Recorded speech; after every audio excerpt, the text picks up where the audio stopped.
This is the sound of my heart and the sound blasting on the speakers to tell the athletes that it's time. This is Ironman, 3.86 kilometers of swimming, 180 kilometers cycling, and 42 kilometers of running, all done at once. I'm standing in the seating slots. My mind is shutting down, and I'm focusing on the now for what's to come. The gunshot sounds, and the whole crowd starts to move to the sea. I've now entered a frigid sea. This vision is blurry. There are athletes all around me. I'm getting kicked in the face. And my only thought in my mind is to get to the next marker and the only thing that I'm thinking is to try to stay one step ahead or one length ahead of those behind me, and just to keep my form and technique consistent. In the water, every minute seems like a lifetime. 5 minutes, 10 minutes, 20 minutes, and even before I know it, I'm out of the water. As I get out of the water, my legs are jelly. I'm breathless, but I can't stop moving. I keep running towards the transition to find my bike in a sea of bicycles. I'm even removing my tri-suit as I run. And now get ready for the next phase of the triathlon, which is the 180 kilometers of cycling.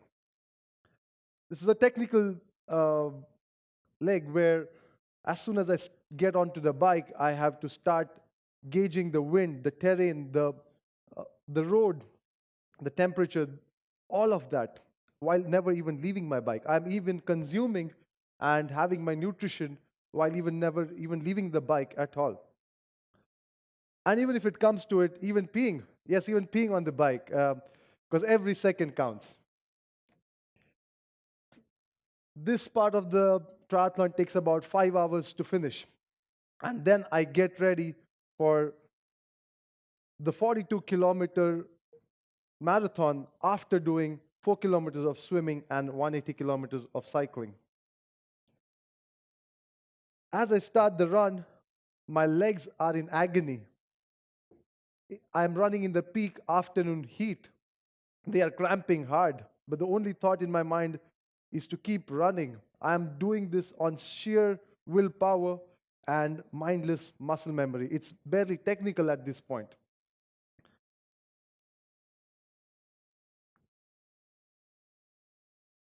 The only thought in my mind at this point is to finish the whole thing in under 12 hours.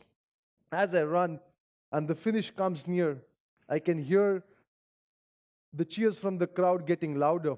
The lights and the blaring music from the finish keeps getting louder by the minute. And finally, I step onto the red carpet, and I'm running towards the finish with my country's flag on my shoulders. I am an Ironman. Everything else is forgotten. Emotions are leaping out high. My name is Chaitanya Velhal, and I'm an ultra-endurance athlete and a coach.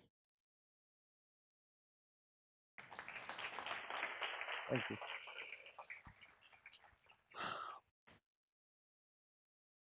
As a coach, I have to, as a pro athlete, I am cycling almost 200 kilometers, running 10 kilometers, swimming 3 kilometers almost every other day. So resilience is a thing that is synonymous to my daily living.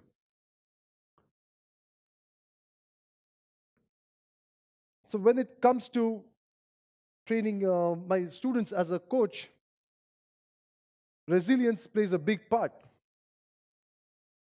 So right from convincing myself to get into the swimming pool in the early mornings, to keep pushing myself on the bike or the run in the peak afternoon heat or the traffic, So resilience is a big, huge part of me.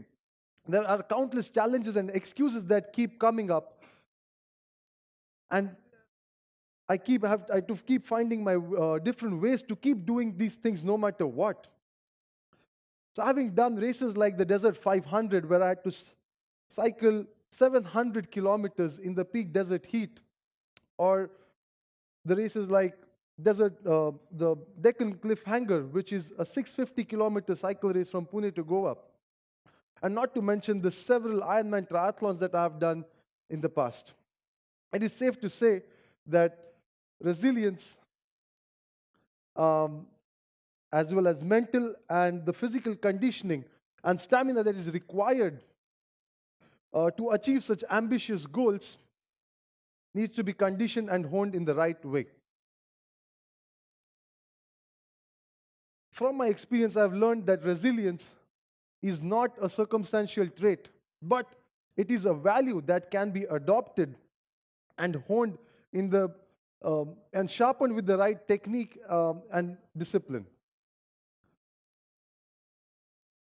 As a coach, I'm responsible for athletic careers of many of my athletes. I have to be able to push others to limits that are even inconceivable by themselves, and excel in a category of sport that demands and stretches the limits of physical and mental abilities. Again, resilience, strength, and evolution plays a big role in achieving this success.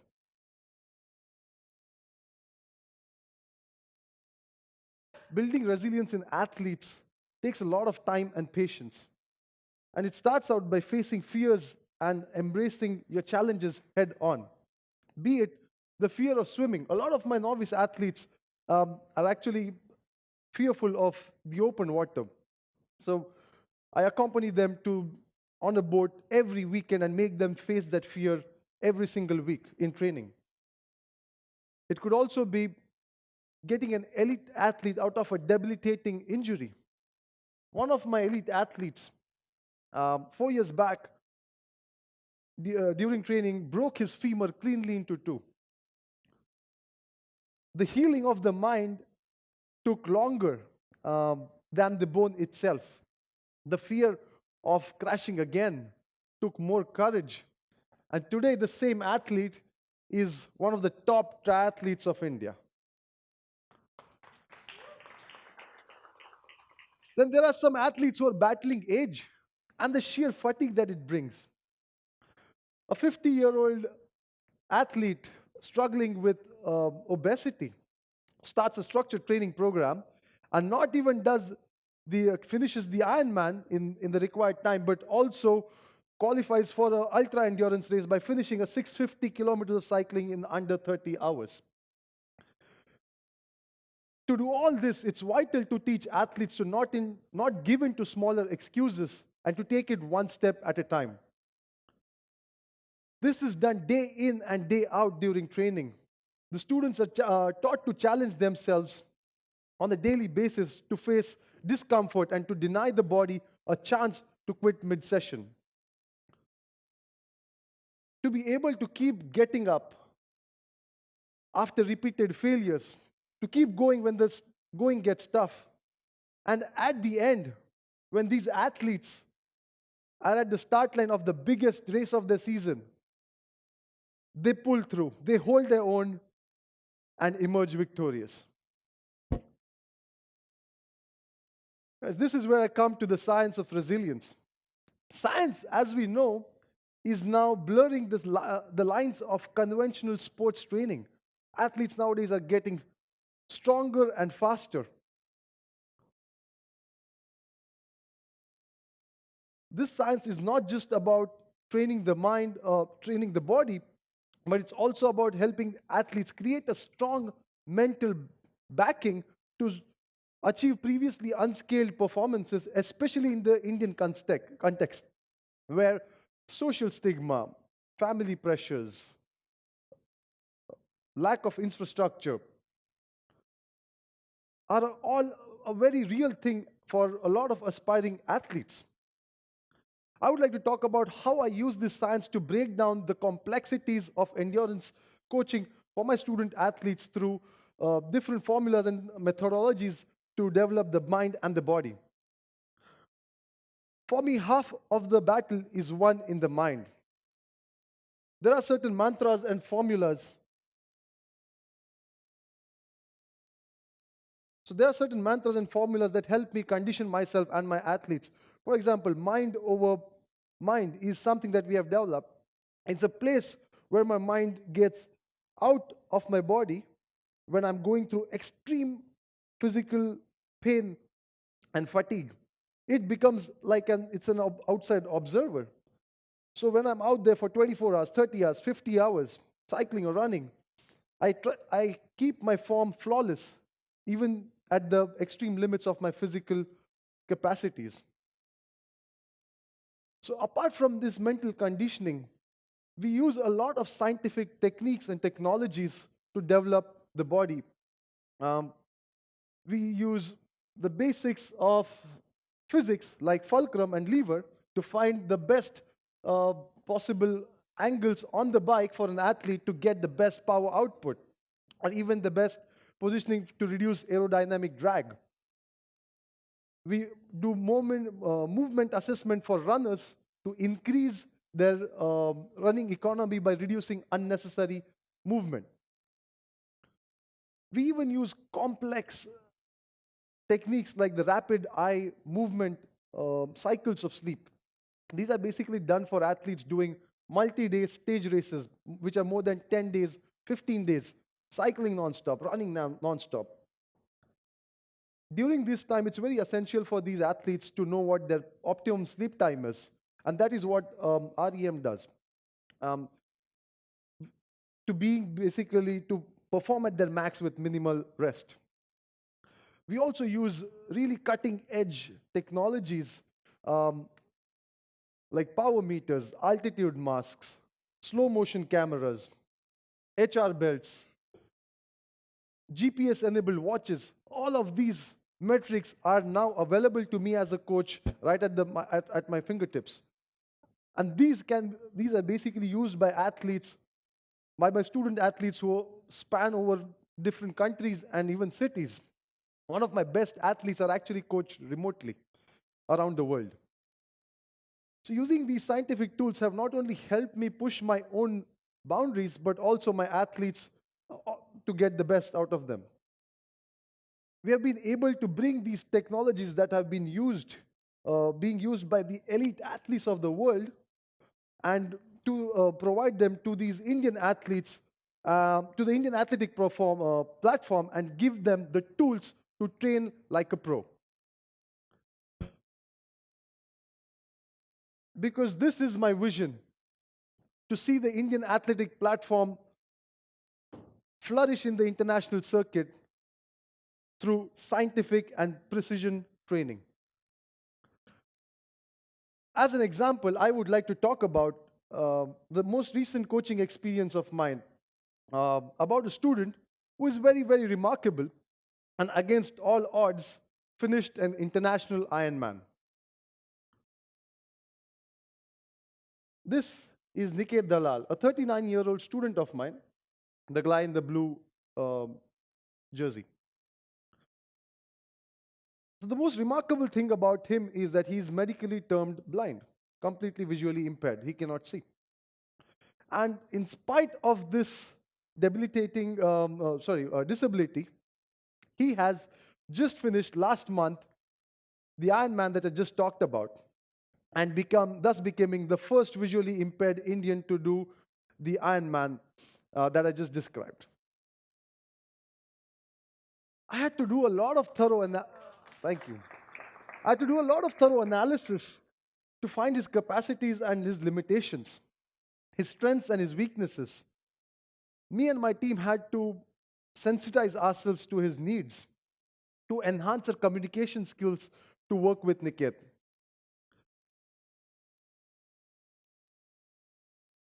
Training Niket in the start seemed really difficult, if not impossible. I had to do a lot of research. We spoke to a lot of athletes, visually impaired athletes around the world, and understood the challenge that they faced.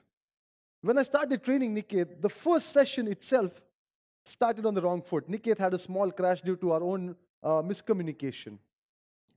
I lost a few nights of sleep over that. It struck me real deep.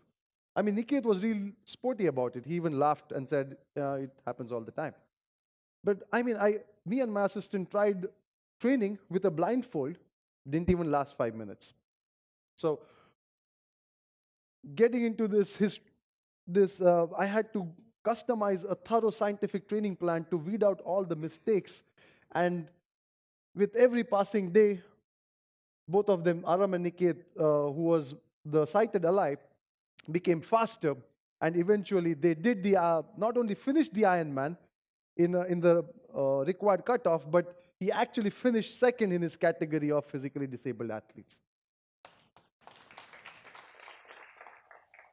Apart from Niket, we are working with a lot of remarkable athletes. Mihir Dev, who's currently the fastest 70.3 Ironman athlete in his age group. We have had countless of more than 200 athletes, amateur athletes, people with everyday jobs, finishing their dreams of doing Ironman. Athletes who are 50 plus age group, attempting races like the Tata Mumbai Ultra Marathon, or the Tata Marathon, or the Comrades Ultra Marathon, which is an 84 kilometers race in South Africa. We have also had athletes attempting and finishing strongly at the international stages like the Race Across America, which is a race that starts from the west coast of the United States to the east coast. 5,000 kilometers of cycling in 12 days. Here we have had the youngest Indian to finish this race as a part of an international team. We've also had the first Indians to finish the Race Across Austria, which is a 2,200 kilometer cycle race that goes through the high Alps of Europe. Thus, the message I would like to leave you all today with is that no matter how hard or tough something might seem, if you have the right approach and acquire the right tools, you will overcome your inhibitions. No goals will remain impossible. If you put your mind to it, I encourage everyone to really break your limitations, break those walls down, break your own perceived limitations, and strive for the extraordinary. Thank you.